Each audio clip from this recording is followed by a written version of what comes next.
Hi, everyone. Welcome back to English Naturally. I'm Megan. And I'm Tom. Great to have you with us today. Today, we're talking about one of Canada's most famous cities, Toronto. Tom, have you ever been to Toronto? Yes, I have. A few times, actually. It's such an amazing city. What about you, Megan? I love Toronto. I went there last summer and I was totally blown away.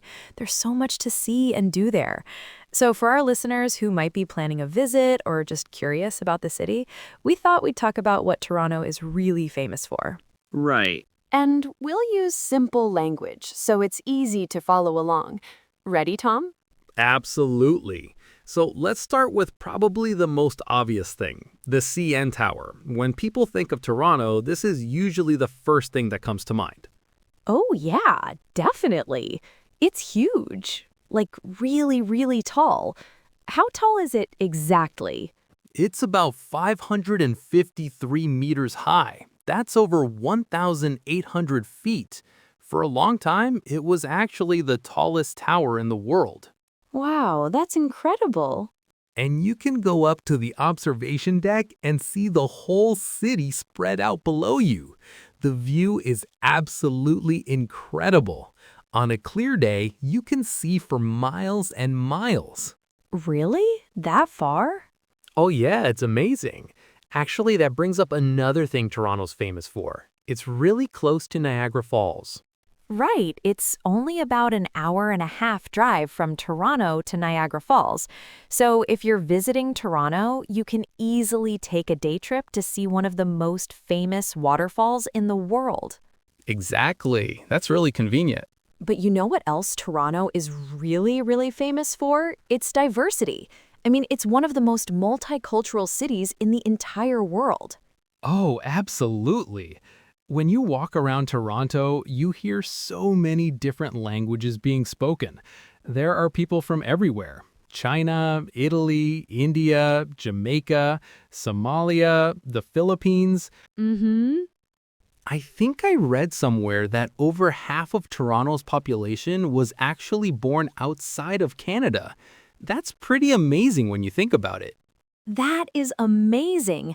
And you can really see this diversity when you walk through the different neighborhoods. There's Chinatown, Little Italy, Little India, Greek Town. Right. Each area has its own character, its own shops, its own restaurants.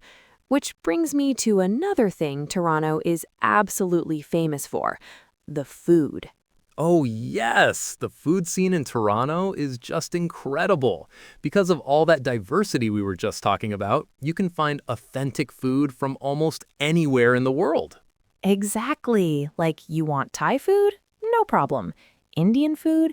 They've got some of the best outside of India itself. Mexican, Lebanese, Ethiopian, Korean.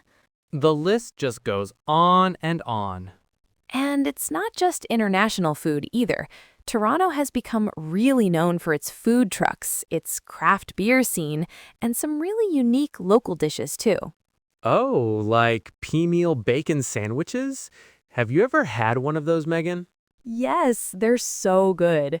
Pea meal bacon is this special Canadian bacon that's rolled in cornmeal, and they serve it on a fresh bun. It's like Toronto's signature sandwich. That sounds delicious. And speaking of food, the St. Lawrence Market is supposed to be one of the best food markets in the entire world. You can spend hours there just trying different things and talking to vendors. That's so true. What else is Toronto known for? Oh, how about sports? Toronto has some pretty famous sports teams. Right, the Toronto Raptors. That's their basketball team. They actually won the NBA championship in 2019. That was such a huge deal for the city. Yeah, the whole city went absolutely crazy celebrating. And they also have the Toronto Maple Leafs for hockey and the Toronto Blue Jays for baseball. Mm-hmm. Toronto also has a really vibrant arts and culture scene. The Toronto International Film Festival, or TIFF, happens there every September. Oh yeah, TIFF is huge. Movie stars come from all over the world for that festival. You might just be walking down the street and see a famous actor right there in front of you. That would be so exciting. And Toronto has some great museums too, like the Royal Ontario Museum. People just call it the ROM. It has dinosaurs, art, natural history exhibits. Right. The ROM is really cool. The building itself is pretty interesting too. Oh, and we can't forget about the Toronto Islands. There's actually a whole group of small islands just off the downtown area. You can take a ferry boat over there. The Toronto Islands are perfect for escaping the busy city life. There are beaches, parks, bike paths, and you get this beautiful view of the city skyline from across the water. Yeah, it's like having a little vacation spot right in the middle of the city.